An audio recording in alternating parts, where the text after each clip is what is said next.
You know, there's one thing I've learned is that a surefire way to get a lot of likes and comments and thumbs up and just favoritism when it comes to videos is to say something positive about AMD. That's where we are today. That's why I'm gonna go against the grain and I'm gonna do a video about why people are still buying Intel. It's one of the most common comments I get on anything I talk about with Ryzen is, why do people still buy Intel? Well, we'll talk about that today. We interrupt this video to bring you a special message from iFixit. Bring you iFixit by the makers of iFixit. Got a crappy graphics card? That's okay. Fix it with iFixit. iFixit has all the tools you need to make your life better. Got a dirty phone screen? That's okay. You can fix it with iFixit. Thirsty? That's okay. Fix that thirst with iFixit. Refreshing. Use iFixit to fix your computer or even just upgrade it. Cool. iFixit can fix anything, even this and this. Got a problem with your friend? Fix him too with iFixit. They'll appreciate it. Guaranteed. Disclaimer, iFixit does not actually cause spills, fix friends, fix cars, fix tires, or fix things that are not designed to be fixed with iFixit tools. But that's okay, because iFixit is cool anyway. To find out more, click the link in the description below. Yeah, iFixit explosion. Now I know this video has already triggered some, and I know that some people have already hit dislike with even watching this, but I implore you, implore the right word? Implore? Yeah. Implore, okay. I implode you to watch this video and just listen. There's two sides to every coin, and no matter who you are or what you like, whether it be cars or tennis, golf, you've got your fanboys that are incapable of listening to both sides. So I'm only talking to those that are actually able to use left and right side of their brain and are willing to just have a conversation. Also, this is a talking head video. Feel free to minimize it because I am not worth the inconvenience of the pixels on your screen to keep rendering this. Anyway, moving on. These are not in any particular order or in any particular number. They're just some reasons that I've thought of about why somebody would still choose Intel over the growing popularity of AMD systems here, especially in 2020. Now, this information too, I'm kind of just regurgitating a lot of the comments I've seen because our videos and our comment sections, and I say our as in anyone that creates YouTube videos, the comments are a great focus group, if you will, for the reasons why people do what they do. And as long as you can filter through the hot garbage that exists down in the comment section, especially amongst the fanboys that are just incapable of having a real conversation, but more or less just want to spew a bunch of fanboy vile, then you can actually get some pretty useful conversation that will help you think about some of these things. All right, so reason number one, when it comes to why people still use Intel over AMD, I find it to just be general stability. Intel has been around a long time, obviously, so is AMD, but AMD's architecture, especially the Ryzen architecture, is very young. We're only in the 5th year of it existing. Really, it's only been around for 4 years, and what you'll notice with AMD is every generation, Ryzen or Zen 1, Zen Plus, and Zen 2, basically every year has given us this new generation, and with it have been pretty significant architectural changes. And with that, it makes every year like new bleeding edge, cutting edge technology that along with it comes the headaches of being an early adopter. Now with Intel, we are on 14 plus plus. I think they've officially given it 2 pluses, but we all know it's like 62 pluses with a to the power sign on how long that architecture's been around. We're still on Skylake, I think. It doesn't really matter. I mean, I don't really care what they call it or what the architecture is as long as it performs. That's the way I think. I don't care like, oh, this isn't the latest silicon process. But the reason why I think a lot of people stay on Intel is just the general stability of it. The motherboard support for it, the BIOS support for it, you plug it in, you put the CPU in, as long as you don't screw that up or bend a pin, it works.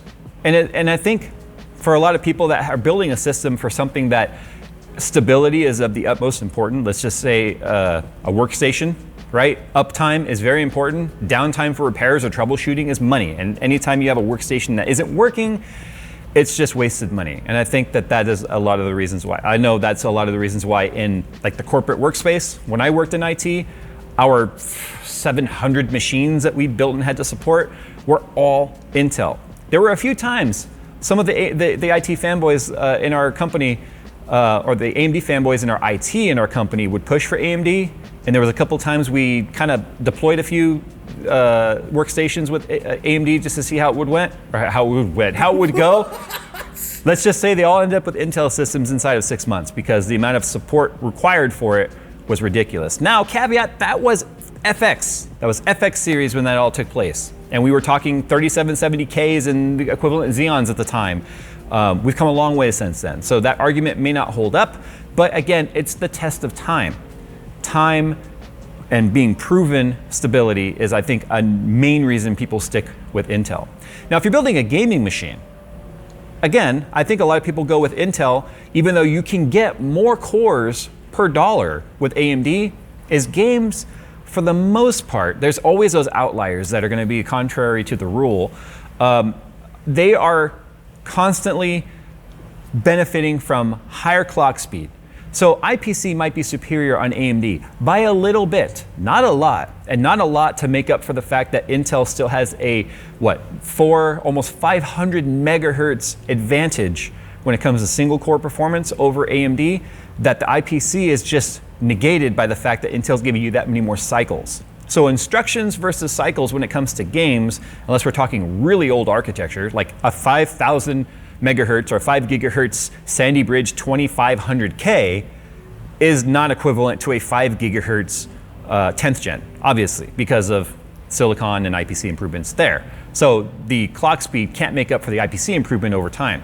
But AMD's current, I think, single digit IPC advantage over Intel cannot make up for that nearly 500 megahertz disadvantage when you're talking about the 5.2 to 5.3 gigahertz overclock on 10th gen 10900K versus the 3950X or the 3900X's 4.7 gigahertz single core performance or boost speed, turbo clock, whatever they call it, because turbo boost clock speed, thermal genetic overdrive dynamics, all the buzzwords to make me sound smarter.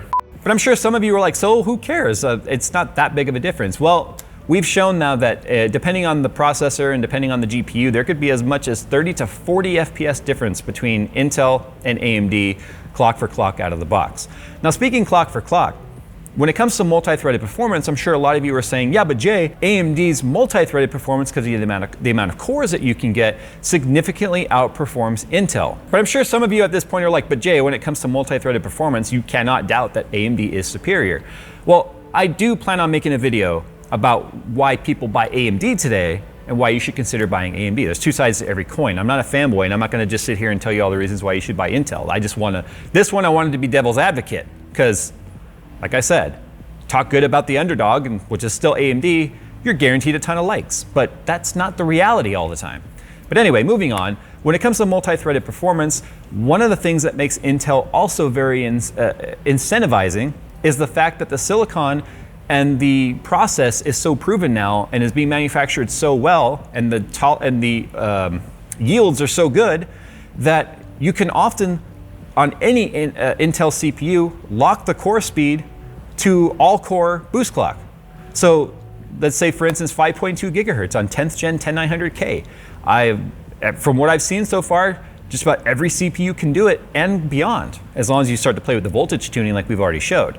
So 5.2 gigahertz all-core definitely picks up some of the gap of the core clock or the core count differences between AMD. So that, just let's say you have a 10-core Intel 10900K now, and you've got a 12-core or a 14-core AMD CPU. The 4.2 to 4.1 gigahertz all-core clock on AMD versus a 1 gigahertz faster Intel. You'd be surprised what speed can make up for lack of actual threads. So there's a lot to be had there, and I think a lot of people, when it comes to Intel that like to tweak and overclock and just have fun with their systems, are probably more drawn to Intel just for the fact that every CPU that has a K on there is unlocked and the motherboards can handle it. I think that's the reason why people go with Intel. Now, another reason why I think people still buy Intel is the proven track record of memory stability and support, especially when it comes to XMP profiles. To this day, on Ryzen 3000 series even, the XMP profile on Intel memory, Intel validated memory. Remember, pretty much every stick of RAM out there is Intel validated, and now they're starting to go through the AMD validation process as AMD picks up market share and continues to grow and its popularity continues to go through the roof. You can bet more memory manufacturers now are doing validation on Ryzen. But when Ryzen first came out, if you put in a module that wasn't on like the list of 4 that were supported, then your system wouldn't boot. Or it would maybe boot at 2133, but it wouldn't work with any sort of overclock or XMP profile, or DOCP at the time it wasn't even called DOCP. It just wouldn't work. So you would see manufacturers come out with their AMD variants of the same modules. In fact, we have a few here. You got some G-Skill memory that, like the sniper memory, which has like the urban camo on the top. I've got DIMMs that look identical, but one will have a DOCP number written on it and say AMD verified or validated, and then one will have Intel on it. And I've not had them not work interchangeable today, but it's one of those things where if you want to know it works, if you want to know that the memory that you've bought is going to work with your system, you can pretty much guarantee it's going to work with Intel. It's been a while now since we've had particular like memory modules not work with AMD, but even in the recent past, we've had systems when we were testing 3000 series just not work with certain DIMMs. It's been rare, but it still happens. And so it's one of those things where if you just, I think people, when it comes to the ultimate theme of reliability and support, are going to go with Intel. But speaking of BIOS support, Intel's BIOS are just way more solid than anything we've experienced on Ryzen since the launch of Ryzen. I'm talking about Zen 1, Zen Plus, and Zen 2. We still have motherboards here that give us so much weirdness when it comes to its BIOS. And the thing is, when you look at BIOS release notes and you go into a manufacturer's website for the motherboard and you look up, if you want to know how stable a motherboard is, if it's got periodic BIOS updates of like, oh, it's been 6 months since the last one and it's one number improvement, and then it's listed as, you know, just general stability improvements, more often than not, what you'll see in a BIOS update is memory support increase, because new memory modules have come out, and so they've got to obviously support that memory, and they update the BIOS to give you the best memory support. And then will be like other improvements, and that usually is going to be things like built-in sound card improvement, built-in wireless and or LAN improvements, stuff like that. Maybe some RAID controller improvement. But when you see on AMD, there's a new BIOS launch like every month, and every single one talks about stability, stability, stability, stability. As a consumer, I read that and I think, how unstable is this? That they need a stability improvement every month. And you'll see just a list, just a massive list of BIOS that have existed for that motherboard since it's been out over the last, let's say, year. As somebody that, I'm putting myself in the shoes of someone that's not a power user, someone that can't necessarily quickly and on the fly troubleshoot and get their system up and running when a problem happens, I would see that and probably be a little turned off, which might lead me to go with a brand like Intel. If you go to the forums and you start reading, of course, it's hard, like I said, to sift through the fanboy arguments. Let's say you go to buy a car and you find that, oh, this model doesn't explode as often. You mean they ever exploded before? It's kind of like, I don't know if I want that Ford Exploder anymore. You guys remember the Ford Explorer problems where they were rolling over constantly because the tires they were putting on them from Firestone were blowing out? Remember when Toyota's throttles were sticking? Computers.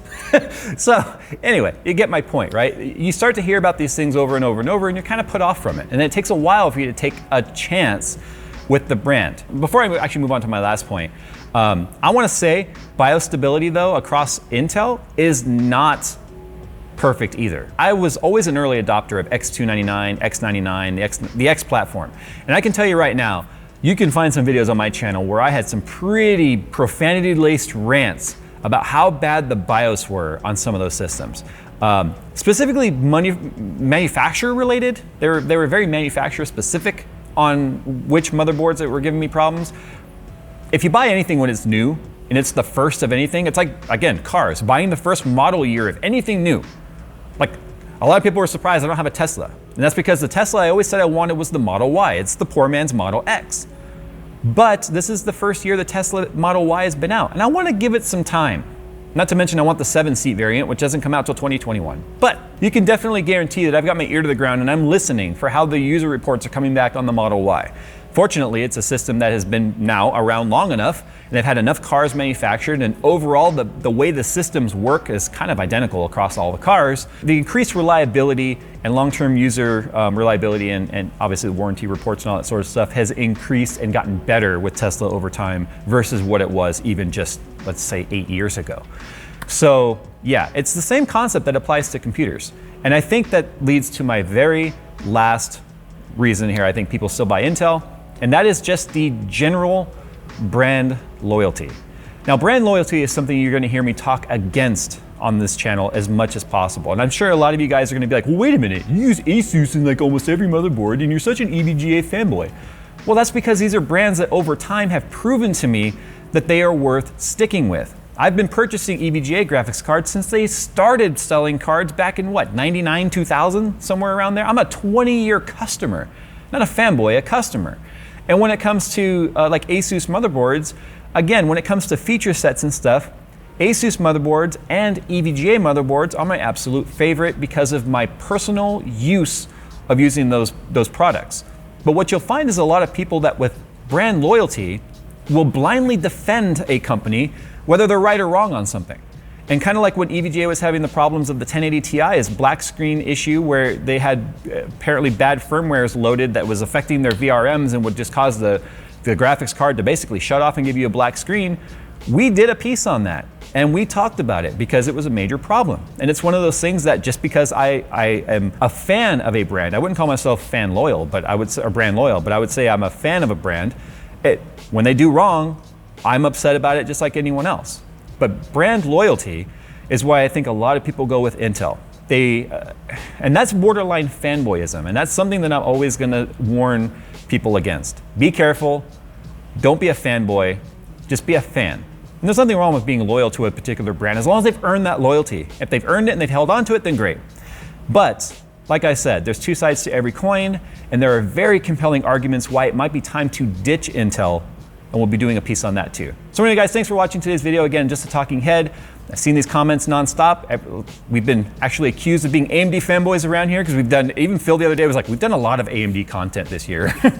Well, it's because AMD gave us a lot to talk about. Intel gave us what, a couple new CPUs based on the 14 plus architecture? And the worst numbering scheme ever. 10900K, not to be confused with the 10900X.